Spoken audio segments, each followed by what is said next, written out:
Hello நண்பர்களே, அனைவருக்கும் இனிய காலை வணக்கம். Have a graceful day. Wish you happy Friday.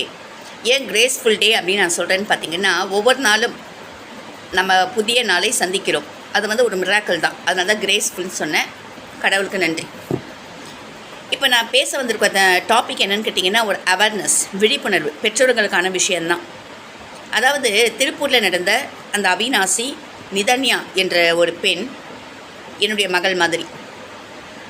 அவங்க செய்து கொண்ட தற்கொலை, எடுத்த விபரீத முடிவு என்னை ரொம்ப கஷ்டப்படுத்துது, ரொம்ப வேதனைப்படுத்துது, என்னை தூங்க விடாமல் பண்ணுது. ரொம்ப வேதனைப்படுறேன் நான். ஏன்னு கேட்டால், எல்லார் வீட்லேயும் பெண் பிள்ளைகள் இருக்காங்க. அந்த ஏஜ் நம்ம கல்யாணம் பண்ணி கொடுப்போம். பயமாக இருக்குது. எந்த புத்துக்குள்ளே என்ன பாம்பு இருக்குன்னே தெரியாது. நல்லவங்க நம்பி கல்யாணம் பண்ணி கொடுக்குறோம். அங்கே இந்த மாதிரி டார்ச்சர் பண்ணி, கொடுமை பண்ணி, பிசாசுங்க, கொடுமைக்கார பிசாசுங்க, சைக்கோ, ஏதாவது ஒன்று பண்ணி குழந்தைங்கள மனசளவுலையும் உடல் ரீதியாகவும் நோக்கடிக்குதுங்க. ஸோ இது அவேர்னஸ் வீடியோ தான். சொல்கிறவங்க யாருன்னு நினைக்காதீங்க. ஒரு பெரிய ஆஃபீஸ் சேரை போட்டு நல்லா மேக்கப் பண்ணிக்கிட்டு ஹேர் ஸ்டைலில் சூப்பராக பண்ணிக்கிட்டு நகை நட்டெல்லாம் போட்டுக்கிட்டு டீசெண்டாக அழகாக இப்படி உட்காந்து பேசினா தான் அவங்க வார்த்தையை கேட்கணுன்னு அவசியம் கிடையாது. சொல்கிறவங்க யாருன்னு அவசியம் கிடையாது. சொல்கிற விஷயம் என்னன்றது தான் முக்கியம். சரியா? அதனால் கொஞ்சம் என்ன சொல்ல வராங்கன்றது காது கொடுத்து கேளுங்க. இக்னோர் பண்ணிவிட்டு போகாதீங்க. சின்ன சின்ன பொருள்களிடமிருந்து தான் நம்ம சில விஷயங்களை கற்றுக்குறோம். சின்ன சின்ன உயிரினங்கள், எறும்பு பாருங்கள், வரிசையாக போகுது, அவ்வளோ சுறுசுறுப்பாக இருக்குது. அதுக்கு என்ன கிளாஸ் எடுக்கிறாங்க?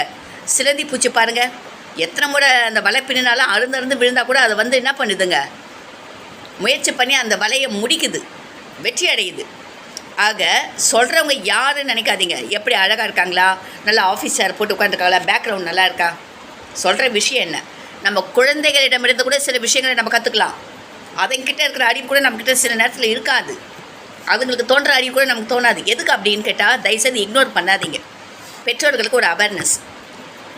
பெண் பிள்ளைகளை நம்ம படிக்க அனுப்புகிறோம், காலேஜுக்கு அனுப்புகிறோம், சம்பாதிக்க அனுப்புகிறோம், ஒரு டிகிரி முடிக்கிறாங்க, தனியாக நின்று வாழக்கூடிய அளவுக்கு அவங்களுக்கு தைரியம் இருக்குது. கல்யாணம் பண்ணி நம்ம புகுந்த வீட்டுக்கு அனுப்புகிறோம், வெளிநாட்டுக்கே அனுப்புகிறோம். நீங்கள் சொல்ல வேண்டிய ஒரே விஷயம் என்ன தெரியுங்களா? அம்மா, போகிற இடத்துல எந்த ரூபத்திலையாவது நமக்கு பிரச்சனை வரதாம செய்யும்.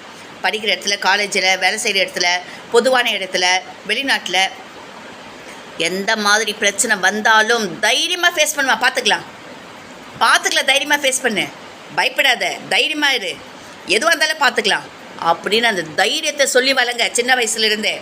அதை விட்டுட்டு குடும்பம்னா அப்படி தான் இருக்கும், அட்ஜஸ்ட் பண்ணிக்குமா, காலப்போக்கில் சரியாயிடும், இந்த மாதிரி சொல்லாதீங்க.